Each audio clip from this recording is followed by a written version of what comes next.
राम का रट लगाए हुए हैं। उसी समय वीर बजरंगबली जनक नंदिनी माता जानकी जी से मिलते हैं और माते को प्रणाम करते हैं। और उसी टाइम माता जानकी जी कहती है, और क्या कहती है, अरे कैसन बारे लक्ष्मण देवरबा, कैसन प्रभु जी मोर। हाय हाय। माता जानकी जी हनुमान जी महाराज से बोलते हैं, ए पुत्र कैसन बारे लक्ष्मण देवरबा, कैसन प्रभु जी मोर। अरे पूछ तारी सिया हो मैया मैया, पूछ तारी सिया हो मैया। और ताली बजाइएगा सभी आदमी। गिरता नयना मासे लोर, पूछ तारी सिया हो मैया। गिरता नयना मासे लोर, पूछ तारी सिया हो मैया। कैसन बारे लक्ष्मण देवरबा, कैसन प्रभु जी मोर। कैसन बारे लक्ष्मण देवरबा, कैसन प्रभु जी मोर। पूछ तारी सिया हो मैया, पूछ तारी सिया हो मैया। कैसन रीति तोर, पूछ तारी सिया हो मैया। गिरता नयना मासे लोर, पूछ तारी सिया हो मैया।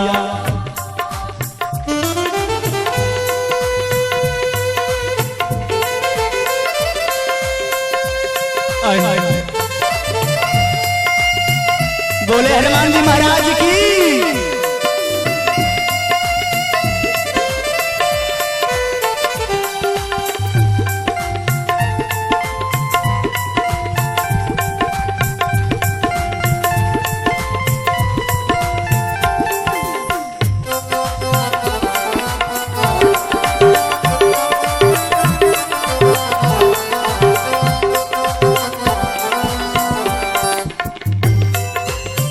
कवन भइले हमरा से गलती गलती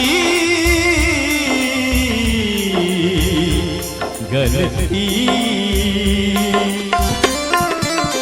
कवन भइले हमरा से गलती, लिहल ना सुधिया मोर। पूछ तारी सीता हो मैया, पूछ तारी सिया हो मैया। गिरता नयना मासे लोर, पूछ तारी सिया हो मैया। गिरता नयना मासे लोर, पूछ तारी सिया हो मैया। झूम के झूम के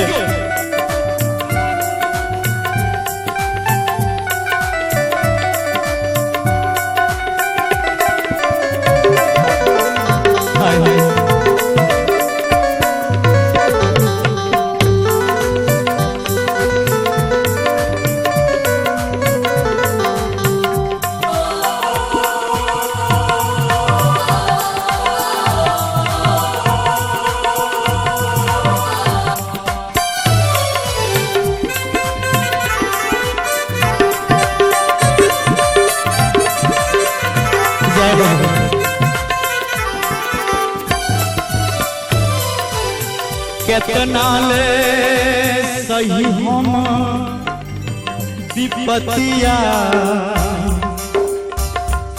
विपतिया विपतिया। केतना ले सही हम विपतिया, केतना ले सही हो विपतिया कैया आई है प्रभु जी मोर कहतारी सिया हो मैया कहतारी सीता हो मैया गिरता नयना मसलोर गिरता नयना मसलोर कहतारी सीता हो मैया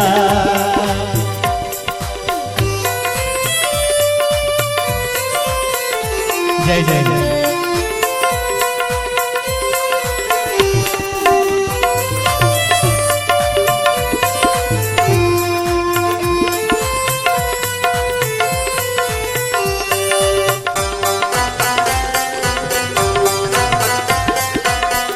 जय हो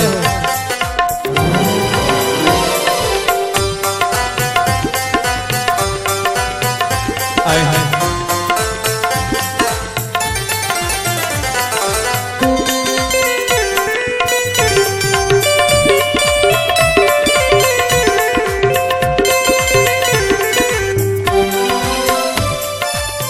बेरी बेरी रावण हमके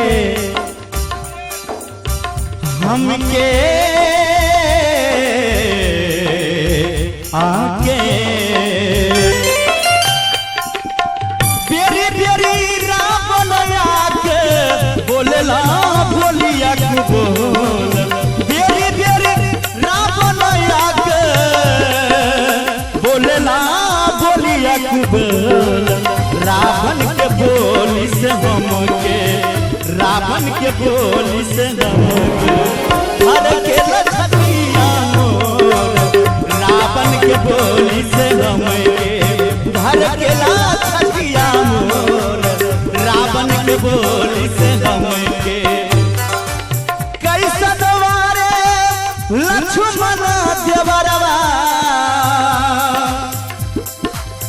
कैसन वारे लक्ष्मण देवरवा कैसन प्रभु जी मोर कहतारी सीता हो मैया कहतारी सीता हो मैया गिरता नयना मसलोर कहतारी सीता हो मैया गिरता नयना मसलोर कहतारी सीता हो मैया गिरता नयना मसलोर कहतारी सीता हो मैया गिरता नयना मसलोर कहतारी सीता हो मैया। बोले श्यामपति रामचंद्र की नाम का रट लगाए हुए हैं।